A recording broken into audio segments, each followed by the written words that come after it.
So can we take that question on self-effort? So, Yes. Yes. so the question was, Swamiji mentioned in the retreat that there's no relation between self-effort and intellect. So if you can elaborate, please. Yeah. The question is,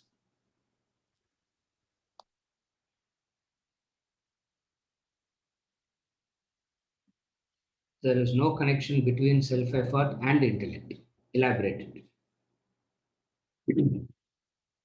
Now, it is to understand the answer, it is better that we use the Sanskrit word temporarily. The English word self-effort versus the Sanskrit word. The Sanskrit word for self-effort is called Purushartha. Intellect is Buddhi. Purushartha means self-effort. Now, we are discussing what is the connection between intellect and Purushartha. First, we will define them separately. First, we will define both these separately. And then we will see, is there any connection at all? Because if we use the word, English word self-effort, it means individual effort. It means that you do, so you plan, you program, you want to achieve. Now, all this is what the English word self-effort implies. That's why I'm using the Sanskrit word. I'm not very sure whether he mentioned the Sanskrit word or not. Did he mention it? He didn't mention. That's what I also. He didn't mention the Sanskrit word. Yes. But the Sanskrit word is called Purushartha. First, we will define Purushartha. We will start with Purushartha. Purushartha means simply means the choice. Simply means the choice. Choice implies an effort. That we will come to later. So Purushartha simply means there is a choice. That choice is an independent faculty which the intellect can make use of, the mind can make use of. Choice is an independent faculty which is not dependent upon the intellect. Then only the intellect can make use of it in the right direction, or the mind can make use of it and devolve. Because self-effort, that Purushartha, I'm not using the English word self-effort, I'm using the word Purushartha. That Purushartha simply implies a unit choice.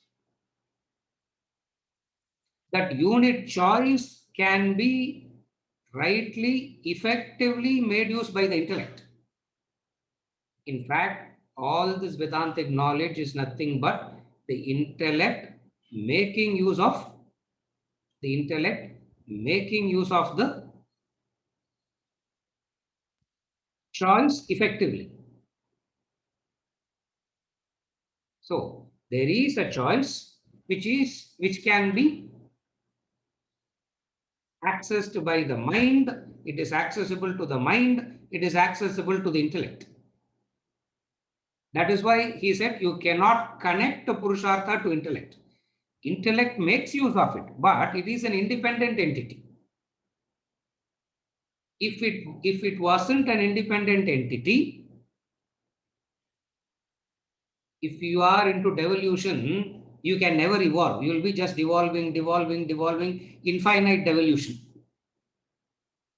If it is of choice, if it is no choice, evolution,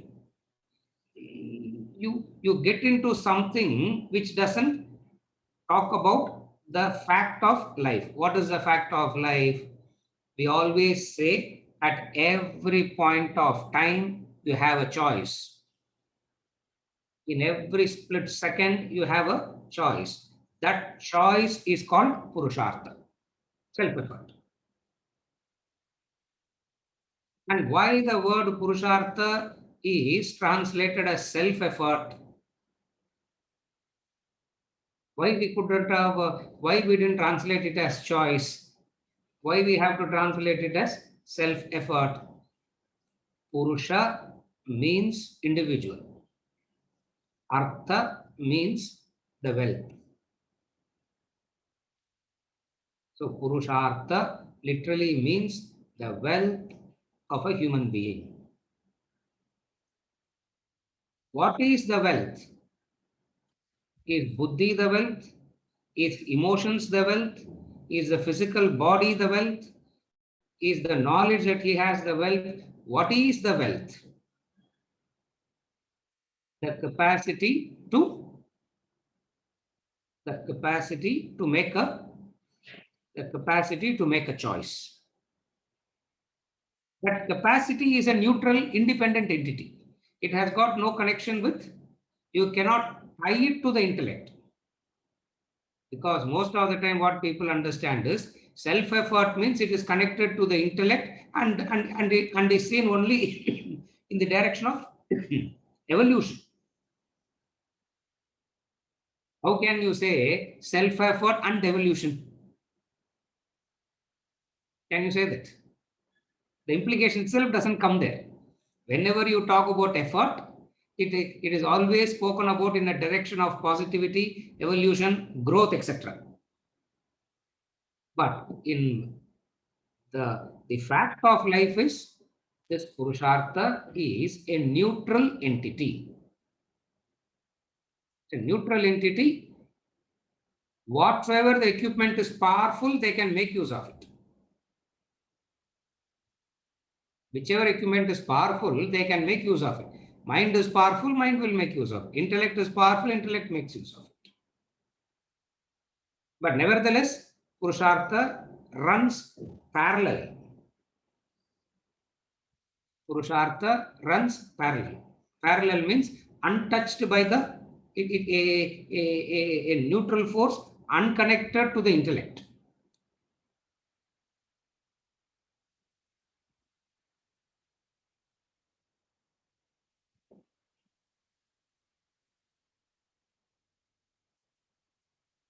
Two forces run life. One is that which is already accomplished, the past, that which is already done, the past. And then that which you are going to do, the future. So life runs on these two. There are these two parallel forces. One we can call as the past and another we call as the future. In relation to the past, the technical word is destiny. In relation to the future, the technical word is effort. In relation to the past, it's already done and over. Since it is already done and over, what would you call that as?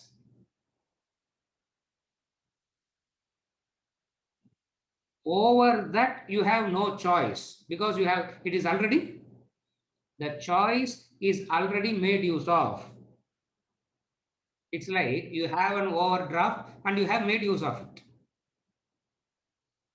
So it is there and you have made use of it. And it is infinite by nature. How much ever Purushartha, how much effort, self-effort you make use of, still one more is there. Are you able to follow now? You have used all the Purusharthas in the past. That's your present. How much ever you have used up your Purushartha, you still have an independent choice in the present, a unit choice. So, Purushartha, carefully follow now. Don't say Brahman is Purushartha. Purushartha seems to be infinite. For how much ever you use, how much ever you are a victim of the past, still you have a choice. In that sense, Purushartha is independent of intellect. In that sense, Purushartha is independent of the intellect. Like you could have been an illiterate for 70 years and you can still become a literate. No doubt the past will have an influence. The past will not change immediately. All that is implied, all that is understood. But at any given point of time, you have a choice. That force is called Purushartha. So there is a force that is which you have already used up in the past, which has become your destiny, and there is the same force which you can use now and change the course. So what you are now is because of the Purushartha that you used in the past. What you are going to be in future is also because of the Purushartha that you are going to use now. You're able to see the difference. What you have made use of, the Purushartha, what you have made use of in the past is what you are now. In future, it will be the same Purushartha that you would determine the course. So in that sense, Purushartha is distinct from, Purushartha is a force distinct from intellect, independent of intellect. So he straight away said, don't connect to Purushartha and intellect. They are not, they are completely unconnected. They are entirely unconnected.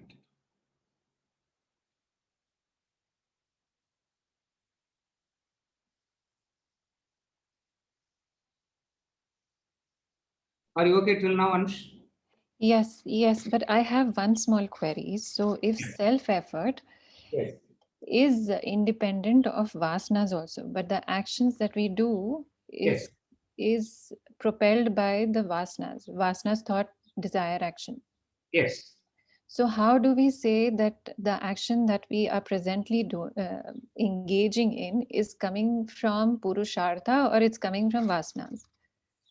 Action is always a combination of vasana plus effort. It's a combination, two.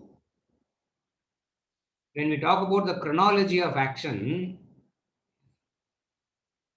you should not take philosophy and all so seriously. Yeah, you are just supposed to listen and forget it, not to take it so seriously. Very good. Action, no doubt, action is driven by vasana, a thought, the chronology of action. Vasana, thought, desire, action. That's very clear. But what is implied here is there is that self-effort also there, which we don't talk about it at the chronology of action level. We will talk about it only at the level of causation. In the law of karma level, we'll talk about it. Now, to understand whether my action is driven by vasana or self-effort, for all practical purposes, you should understand it as action is driven by vasana. The direction, the change of direction, the potential to change the direction and actually changing the direction is because of self-effort. But at any point of time, if you ask what is it that drives the action, what drives the action is chronology of action, vasana. Vasana, thought, desire, action. Vasana, thought, desire, action. That chronology doesn't change. Self-effort will not get added anywhere in that. Because action continues from the past. Action is a continuity from the past. Self-effort is that which has the potential to change the continuity, break the continuity, and nowadays they call us break the chain, no? That's what that's the vocabulary now. Break the chain of, what is the chain that we have to break now? Some chain they're asking us to break, no? Break the chain, break the chain, break the chain. That's why all of us are locked up in the house. Break the chain. So there is a force from the past. Purushartha is that which will help you to break the chain. So to answer your question, what drives your action? Never say Purushartha drives your action. Your actions are always driven by Vasana, thought, desire, action. The chronology of action doesn't change. If it was only the chronology of action, what would have happened? You would have caught in that infinite loop. You can't get out of the loop. Are you able to follow what I'm saying? If it is only that, you will be caught in that infinite loop. There will not be any way out of the loop. Though the loop is that which drives the action, you still have a choice to slowly break the chain also.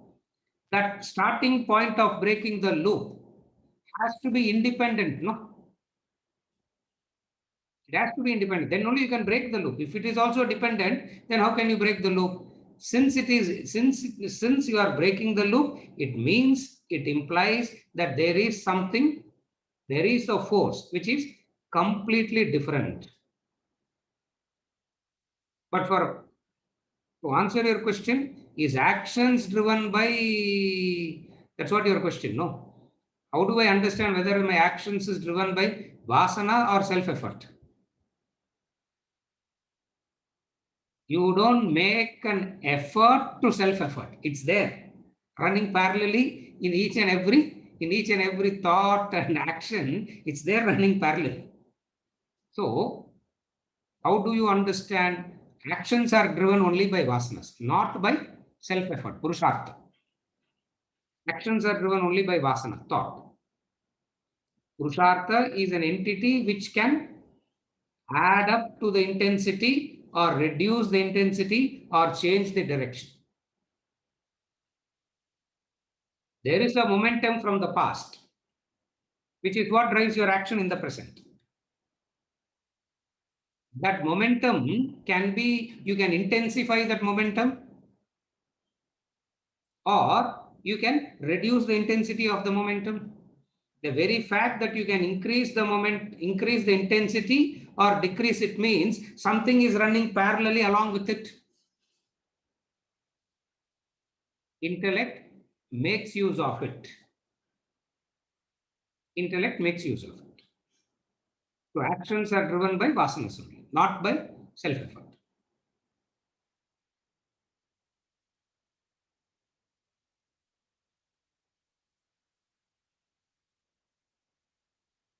Is it okay, Anshu? Yes, thank you, sir. Yes, Narayanji.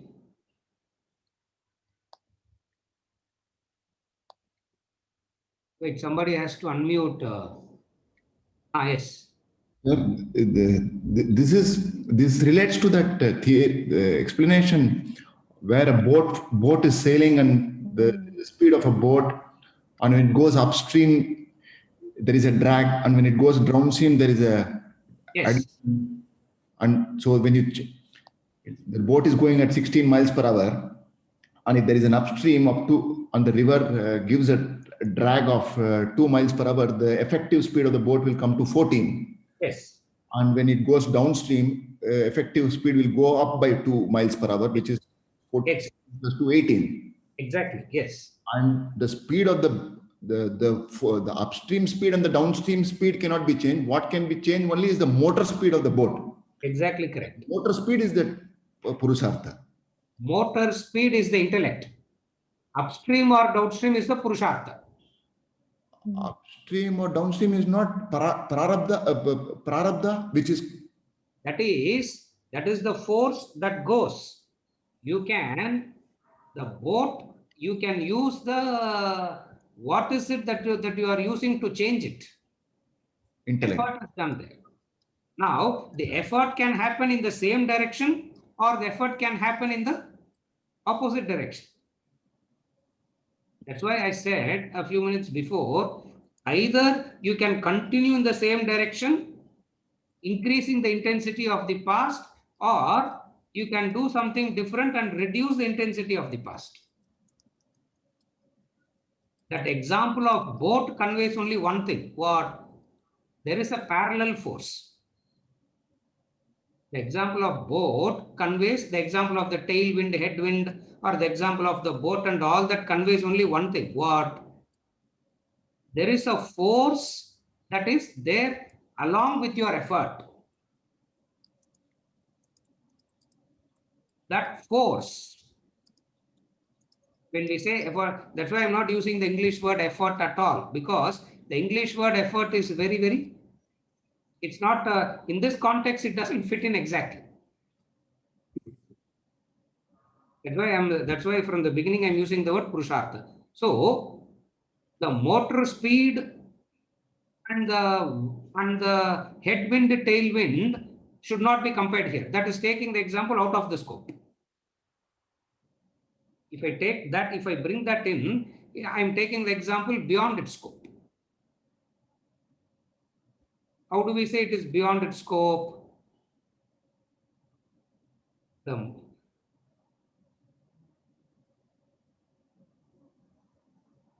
is a unseen power that is driving the wind there. That's a limitation of that example. The headwind or tailwind, there is no choice in that headwind or tailwind. That fellow is just carried away by it. So that is why that example, if it is taken out of context, it will be more confusing. So the only comparison there is a force which is supporting in your direction, or something happens, it seems to slow down your progress, slow down your effort. Here the question is, Purushartha is a force which is independent of the past, and it's a unit force. It's not a powerful force like the headwind, tailwind. It's a unit force. Unit force means I have a ₹1,000,000 debt. I'm repaying 1 rupee.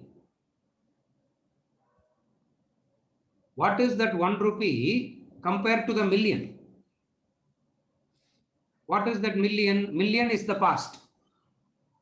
The 1 rupee that you are putting now is the self-effort. Is the present. Is the intellect making use of Purushartha to change. And 1 rupee doesn't offset the million, no? Straight away. So in that way, we say you have started, wait. The past million is so huge that it will take a while for you to see the changes. So here we are talking about the force that here we are talking about a neutral force.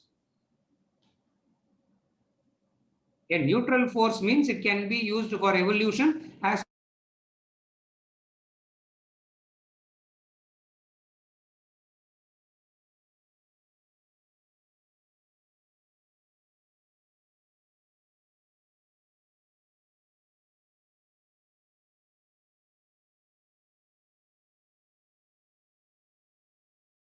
your evolution. It's there. The beauty of life is there is that force. And we recognize the presence of that force, and we try to see how to make effective use of that force. When we start making effective use of the force, intellect comes in, the tapas comes in, all that comes. But what is it that is supporting all this?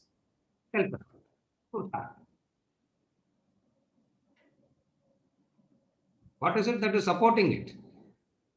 I do not want to come to the class. At the same time, I make an effort to come and sit in the class. We call it self-effort. My mind is running towards the world. I pull the mind back. That is called self-effort. Here we use the word self-effort. In what sense? Intellect pulling the mind. That's where the question that questioner asked, since it is the intellect that is pulling the mind, obviously self-effort is part of intellect. That's the whole question, for which the answer is no. Self-effort is unconnected to the intellect. In fact, I was really surprised that he took that question and answered, because it is such a beautiful concept which gives a lot of scope for thinking. But he never explained it there because he didn't have the time there, or that wasn't the forum for explanation. The question is this. So when I say that my mind is going towards the world, I am pulling the mind back and redirecting towards the higher. What would I call it as? Self-effort. Now, here self-effort seems to be the function of the intellect. Okay. Remember the reverse. When the mind is pulling it away, mind is also using a force. What is that force that the mind is using? All along we are talking about intellect pulling the mind back. Okay, mind is going into the world, dragging, and mind is going into the world. Senses are going into the world. What is it that is aiding that force? What is it that is aiding it? Likes and dislikes. How did the likes and dislikes become strong? You made it strong. How did you make it strong? Are you able to follow now? You made it strong. How did you make it strong? What did you use to make your likes and dislikes strong? Can anybody answer now? By the mind itself, by feeding it again and again. By using the self-effort, by purushartha. Because you had a choice, no? By itself, it cannot do. It needs a propellant. Just as intellect uses the force, a propellant, mind also uses something. What is it? It is the same neutral entity called purushartha. But the English word self-effort is difficult. Doesn't convey what the Sanskrit word purushartha conveys. That is why in Vedanta we say, using your purushartha, you increased your vasanas. Use the same purushartha and decrease your vasanas. You made an effort in the past to strengthen your desires. Now you make an effort to reduce it. You can say it in English also. It's perfectly right to say it. Are you able to follow now? So when we are talking about the intellect pulling the mind and all that, what is it that makes the mind to intensify the desire? What is it? The individual is making that effort. What is the effort? He is making use of the self-effort to repeatedly do the same thing again and again and again. Thereby, the desire is becoming strong. It means what? How did the desire become strong now? How did the desire become strong now? You made it strong. When we say you made it strong, what did you use to make it strong? Purushartha. Purushartha. So, purushartha is that which you use to strengthen the desire. Purushartha is that which you use to transcend the desire. That which you use to strengthen the desire is that which you use to strengthen the desire is that which you use to transcend the desire. Are you able to follow now? So in that way, purushartha becomes a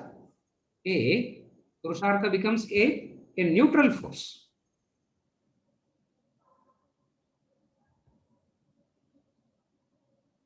But in English language vocabulary, we don't say. You used your self-effort to increase. You used your self-effort to devolve. English grammatically, it is difficult to. In the English language sense, it is difficult to make a sentence like that. You used your own effort to cause your own downfall. You will say, no, no, sir, how is it possible? But the truth is that by virtue of what? By Purushartha. Yes, Naranji. Where does Purushartha reside? Brahman. Oh. Brahman. Oh. Purushartha is Brahman. Purushartha resides in Brahman. That's why it is neutral. If it is resides, it has to be in Brahman. If it is residing in the ignorance, then it becomes part of a vasana. Now comes the theorem. After this explanation, we will give you the theorem. What is the theorem? Brahman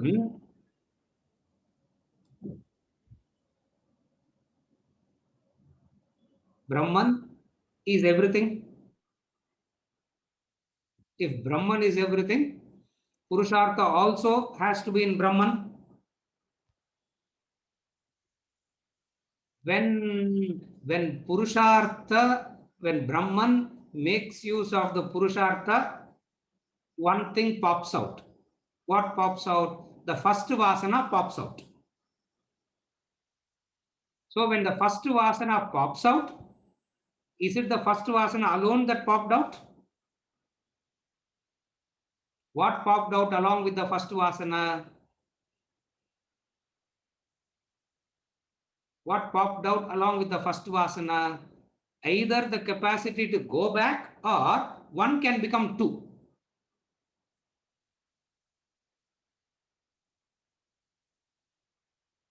That it popped out of Brahman as it were. Nothing pops up like that. It is an explanation. That's why we call it as a theorem. So a theory of creation. This is. When the first vasana popped out, along with the first vasana popped out Purushartha. That is why from the beginning it is parallel. Are you able to follow now?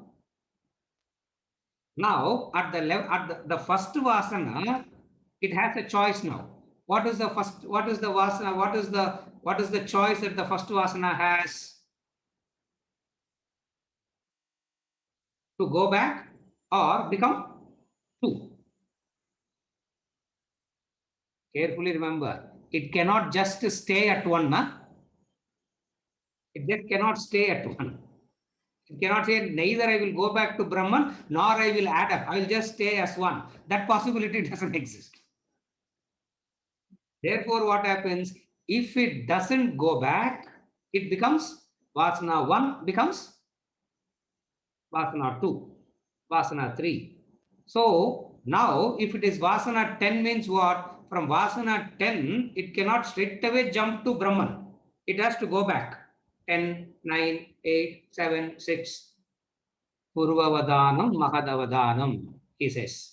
In Bhajagovindam, he says, Purvavadanam Mahadavadanam. Shanaihi, Shanaihi, he said. No, where did we study that? Shanaihi, Shanaihi, Uparamet. Slowly, slowly, Bhagavad Gita. Because it goes by that process. So, what are we now? Vn plus Purushartha. Put it like the mathematical equation.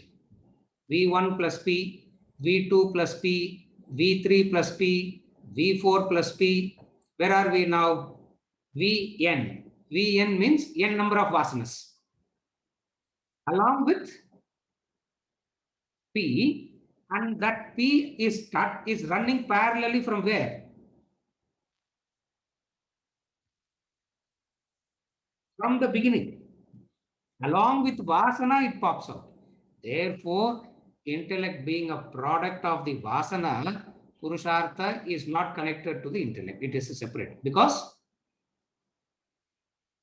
it came even before.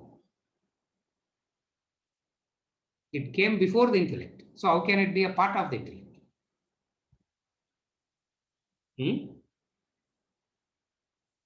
It's a beautiful theorem.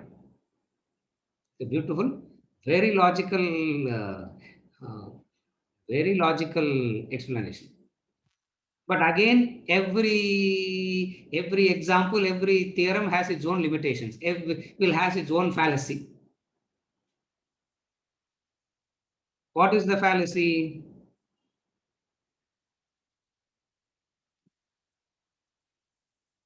Why will that vasana pop out in the first place? That's the fallacy. Why will that vasana pop out? Upanishad says, you thinking that vasana popped out is mithya. It never popped out.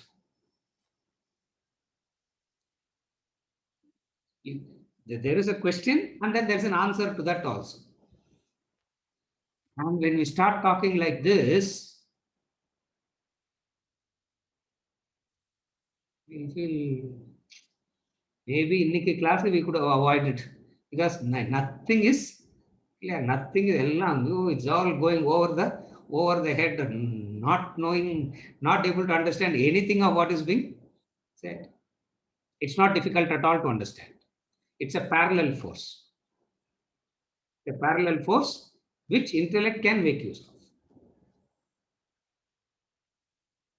Is it okay, Narayanji? One of the fantastic concepts is Purushartha. It's not a concept. It's there. It's there. They are using a word, Purushartha. They're using the word Purushartha. But there is a force. You can call it as a force. You can give it a word, any word. And in English, it is translated in English as self-effort.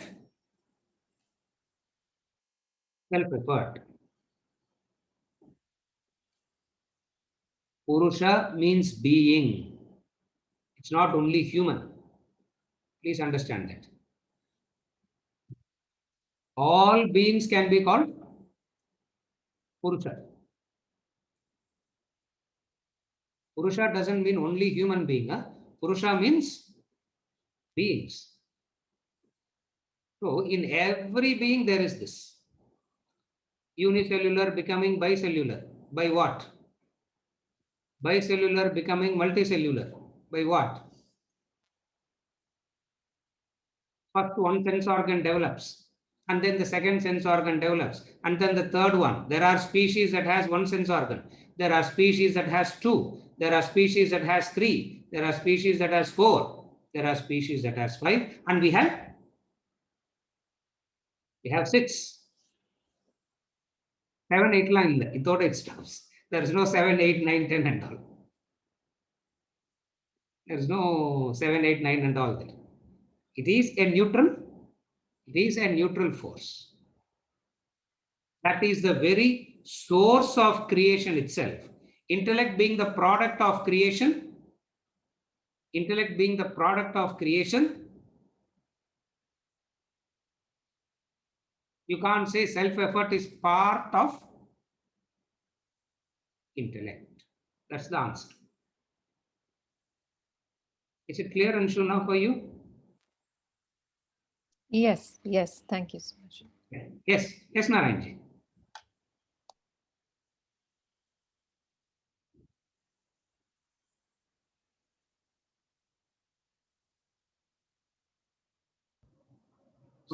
Yeah. So this Purushartha belongs to Brahman. Can it be understood in similar way as we understand conscience belongs to subtle intellect? Conscience. Now I will come to that. I wouldn't recommend that comparison. Okay. I wouldn't recommend that comparison because that's a totally different. That's a totally, conscience is a separate subject. Subtle intellect is a separate subject. Subtle intellect is like a mariner's compass showing a direction. Conscience is a product of knowledge and understanding. More knowledgeable you become, the conscience becomes different, no? But when I'm 20% evolved, I may do certain things thinking that it is perfectly right to do. When I come to 80% of evolution, the whole thing changes so completely. So, subtle intellect is used in the sense of mariner's compass, just showing the direction, nothing else. But that direction is very helpful in understanding what?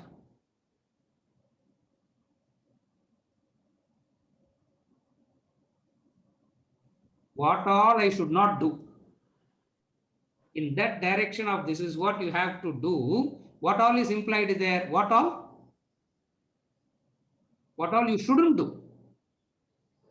So conscience picks up the direction and dictates the action, monitors the action.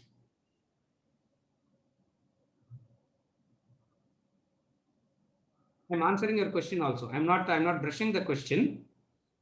The subtle intellect points the direction, conscience picks it up and monitors the action to check whether it is in the direction or not. If it is not in the direction, it will say, come back, come back, come back. That is the conscience.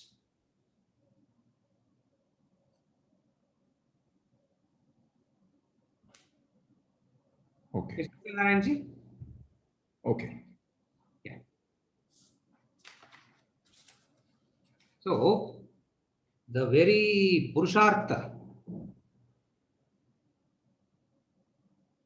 is a force, independent entity.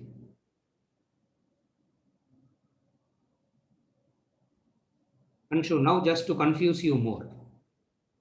Yeah. If you say, I have understood Abdina, we can't stay quiet. I can't sleep after that. Yeah. So if I confuse you, then I can sleep peacefully. So just to confuse you more, no? Purushartha is used in the different sense of goal, where we talk about Chaturvida Purushartha, Dharma, Artha, Kama, Moksha. Purushartha is used in a different sense also. So the word Purushartha will be distinctly used in two senses.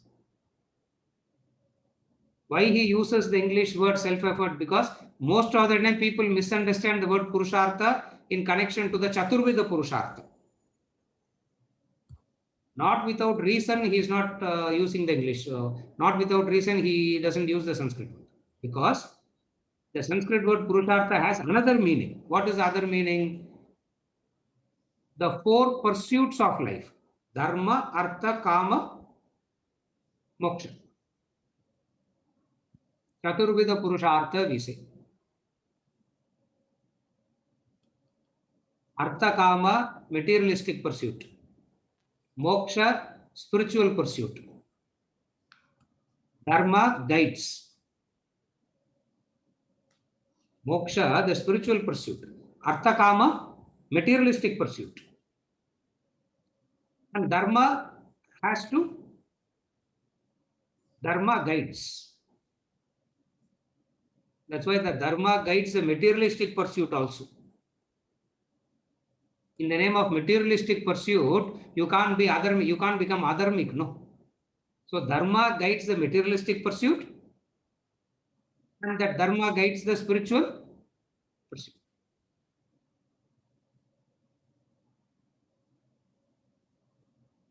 Why I am saying this explanation is because most of the time people use the word Purushartha in this sense of Dharma, Artha, Kama and Moksha. And we are not using it in that sense. So in future also, if you get to know, you should always, there are two meanings and we are distinctly using it in the sense of, not in the sense of Chaturvida Purushartha, we are using it in the sense of self-effort, a parallel force.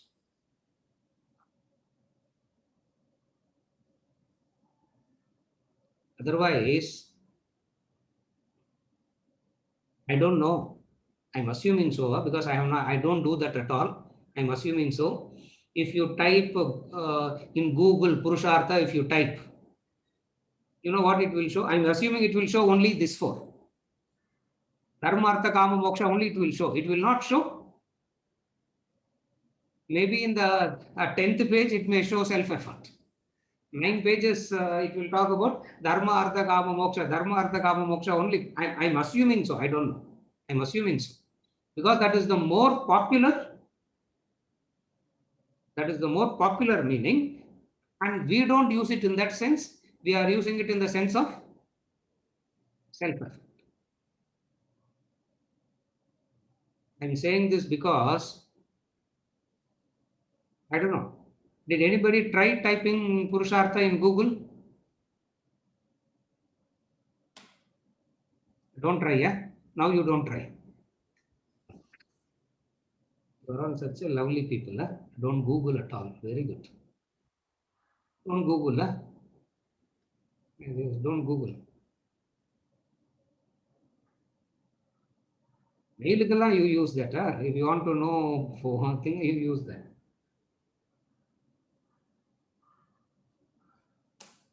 Is it okay? Yes. So,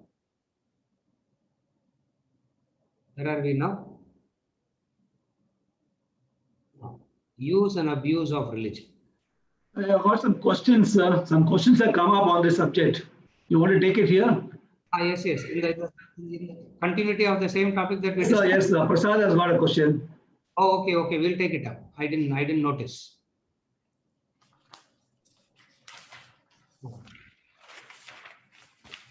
Prasad, please unmute yourself. Yes, sir. Prasad.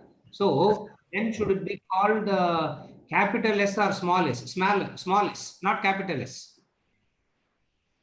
But you said it's part of Brahman, right? Then it should be a capital for that. No. The fact that we have conceived of it by the intellect as a neutral force, we cannot use. The fact that we have conceived of it. Okay. Small By s. intellect. Yes. Okay. You cannot put capital S there because if you put capital S, it is inconceivable.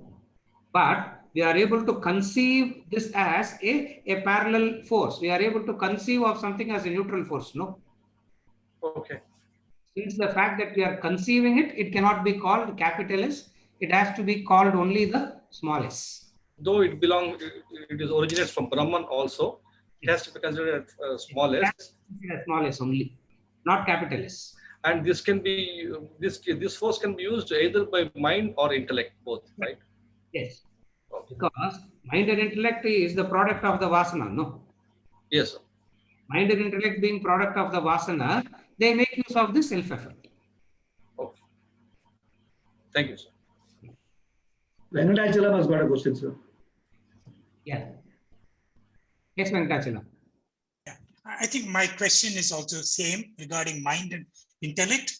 Yes. Whatever uses the individual effort, the self-effort, the mind or the intellect, the quality of that effort is different. The impact on that effort, is different. You answered that question, but just a confirmation. It's a beautiful concept. Yeah, it is. It is. Depending on the quality of the instrument, you will see the difference. But then that force is a unit force. Even there, the force is a unit force. But then the quality is purely dependent on the quality of the instrument. Instrument. But for the instrument, it needs a propellant, and the self-effort is the propellant. Very good.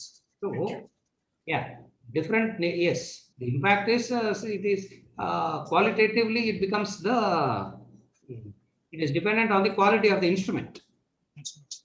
Yeah, it is entirely dependent on the. It is entirely dependent on the quality of the instrument. Thank you. Thank you. Yeah. Yes, sir. Sir, painting example or alcoholic example will be helpful here. Yes. What is that example? Painting, changing the color of the paint, Yes. or alcoholic, trying to stop. Yes. Those two are given in the text. Yes. If you tell it to the people, they'll understand it easier. Changing the direction, resultant force. No, not the resultant force. No. Resultant force is not self-effort. Resultant force is the collective. Self-effort Purushartha is parallel to, there is a resultant force and Purushartha is parallel to that resultant force. You can't say resultant force is Purushartha. No. You can't say resultant force is Purushartha. There is a resultant force, along with the resultant force, parallelly runs. The result which is happening is due to Purushartha. Continuous pursuit of Purushartha. No. There is a pursuit of Purushartha which has created your present, plus there is a Purushartha. Plus there is a Purushartha that runs simultaneously. That's why I'm saying it is. That's why I'm saying it as a parallel. In the topic what you are referring, in the chapter law of causation, he uses two examples. Painting the wall color blue. You start with yellow, and then you go on doing it, changes. Now, and then he gives the like Narayanji brought out the example of the motorboat is also given. The motorboat example is given there. The speedboat is given there. Consider the alcoholic in the same continuity. Now, all that means is Purushartha functions in the background of Prarabdha. At any point of time, Purushartha is independent of it. We have to, at any point of time, we cannot mix both and say, now both have become together. At any given point of time, Purushartha is always an independent unit. Independent unit. It's an independent unit.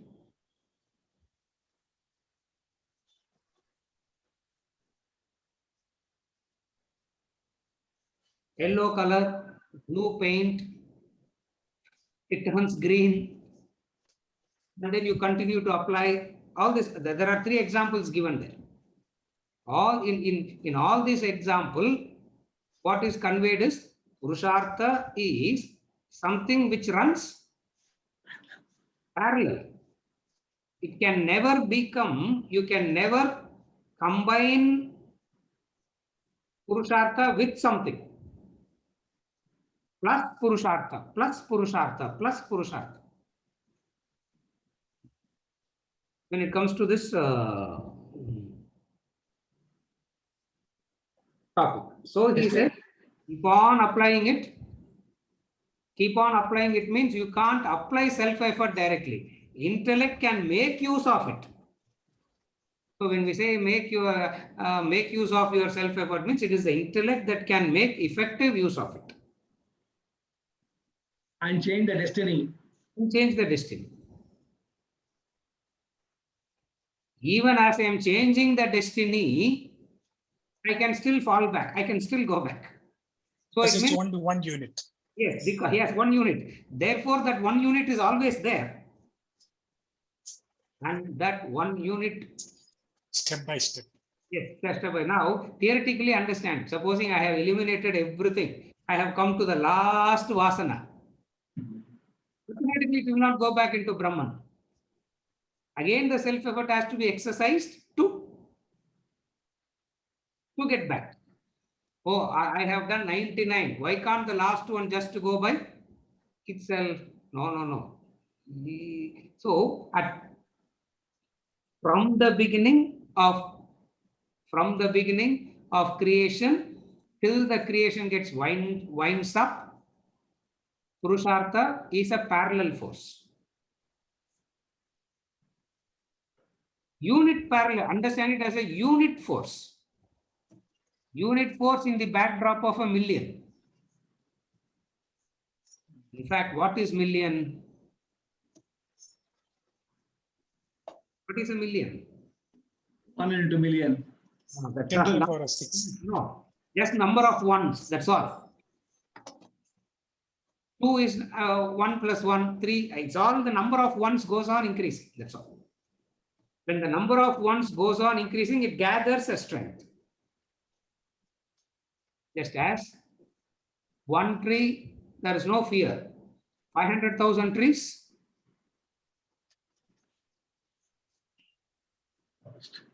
it's a jungle, forest, fever. But even there, it is 500,000 trees only.